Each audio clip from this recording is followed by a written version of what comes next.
ఉత్తరప్రదేశ్లోని బులంద్ షహర్లో 6 ఏళ్ల బాలికపై లైంగిక దాడికి పాల్పడిన ఇద్దరిని ఎన్కౌంటర్ తర్వాత పోలీసులు అదుపులోకి తీసుకున్నారు. నిందితుల కోసం పలు బృందాలుగా ఏర్పడి గాలిస్తుండగా ఓ చోట పోలీసులకు ఎదురుపడ్డారు. ఈ క్రమంలో నిందితులు కాల్పులు జరపగా పోలీసులు ఎదురు కాల్పులు జరిపారు. నిందితులకు బుల్లెట్ గాయాలు కావడంతో ఆసుపత్రికి తరలించారు.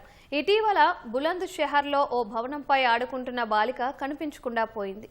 ఆ తర్వాత ఇంటి వెనుక పొలాల్లో కొన ఊపిరితో కనిపించింది. కుటుంబ సభ్యులు ఆసుపత్రికి తరలించగా చికిత్స పొందుతూ ప్రాణాలు కోల్పోయింది.